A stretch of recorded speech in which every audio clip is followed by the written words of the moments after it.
Bom dia, a paz de Jesus, amor de Maria, começando o nosso cafezinho com Jesus, em nome do Pai, do Filho e do Espírito Santo.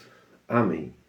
Senhor, louvo-te por sua grandeza, louvo por sua bondade, onde reconheço e conheço que através do que é bom, encontrar somente em ti o verdadeiro sentido do amor.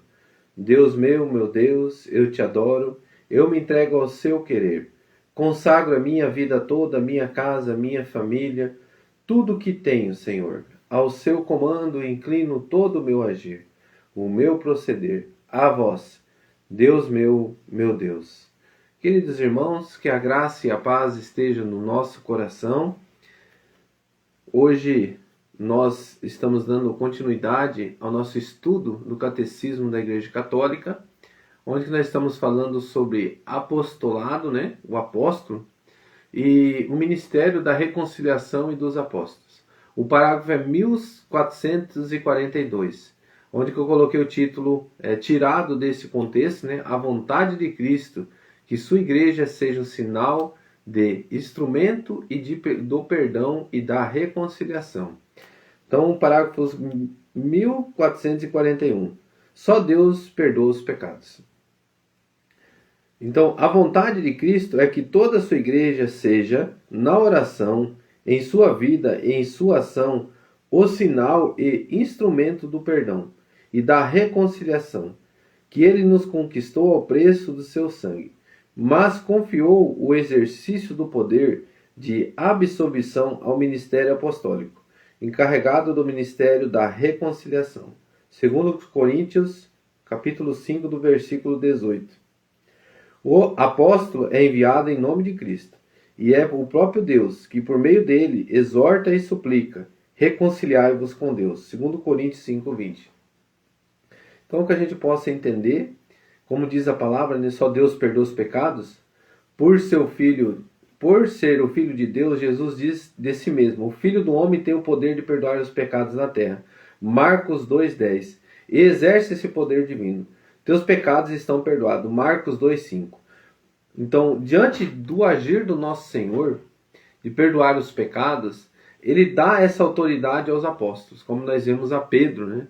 O que ligares na terra será ligado no céu, o que desligares da terra será desligado do céu. Então, aquele momento ali, ele sopra sobre a igreja o agir do Espírito Santo e ele dá autoridade ali aos apóstolos a perdoar os pecados. Então, este agir de Deus no meio de nós, onde que nós nos reconciliamos com Deus. Quando você se reconcilia com Deus, é o momento que você entra dentro do teu coração e realmente fica arrependido.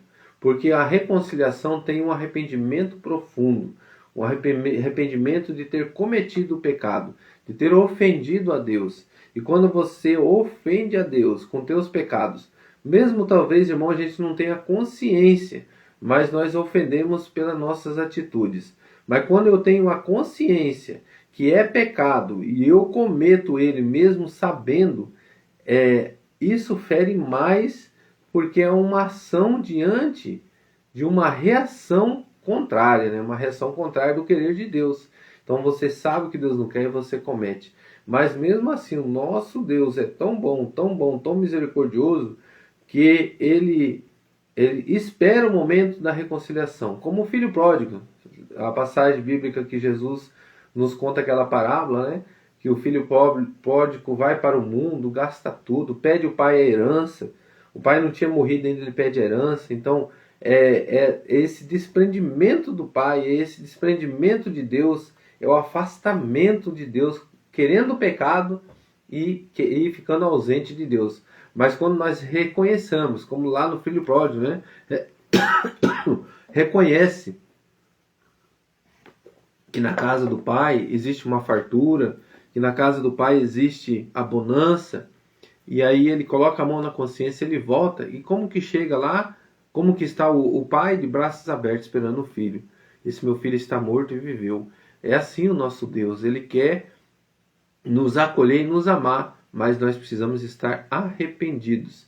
E quando eu tenho arrependimento concreto, a gente não volta a cometer mais aquele pecado de uma forma assim, consciente, né? Pode acontecer que talvez é um desejo da carne muito forte você cair novamente. Mas quando você cai novamente, você vai lutar e acontece, irmão. Talvez a pessoa cair, só que daí quando cai pela segunda vez, bate um arrependimento mais forte e aí eu tenho certeza que a pessoa não cometerá mais porque ela viu qual é a razão que ela caiu. Às vezes nós deixamos a famosa brecha para que o pecado aconteça na nossa vida. Vou dar exemplo da bebida mesmo, né? Que aconteceu comigo, onde eu tomei a decisão uma vez de parar com a bebida e tive uma queda uma vez. Pequena, mas tive. Mas quando eu cometi a queda, nossa, aquilo para mim foi mais dolorido. Falei, poxa, eu tinha falado para Deus que eu ia parar e aí eu tive uma recaída. Mas quando eu voltei, aí eu voltei definitivo. Aí eu me reconciliei definitivo mesmo. Foi uma decisão. Então, diante do agir, a decisão, a palavra decisão, diante do pecado, junto com reconciliando com Deus, a decisão para a tomada de arrependimento é muito importante. Quando você decide abandonar o pecado e se reconciliar com Deus fervorosamente, essa decisão sendo concreta, eu tenho certeza, meu irmão, que ela não retorna mais. Então vamos pegar a nossa palavra em 2 Coríntios, capítulo 5, versículo 18 ao 20. Vamos ler ela para que a gente possa viver essa graça junto com os apóstolos. Todo aquele que está em Cristo é uma nova criatura. Passou do que era velho e eis que tudo se fez novo. Tudo isso vem de Deus, que nos reconciliamos consigo por Cristo. Chegado por Cristo. E nos confiou o ministério dessa reconciliação. Olha só, né, irmãos? Porque é Deus que, em Cristo, reconciliava consigo o mundo, não levando mais em conta os pecados dos homens, e pôs em nossos lábios a mensagem da reconciliação. Então aqui está dizendo a palavra, que pôs em nossos lábios a mensagem da reconciliação. Então aqui é os apóstolos em ação, né? Portanto, desempenhamos o encargo de embaixadores em nome de Cristo. Os apóstolos. E é Deus mesmo que exorta por nosso intermédio. Em nome de Cristo vos rogamos, reconciliai-vos com Deus.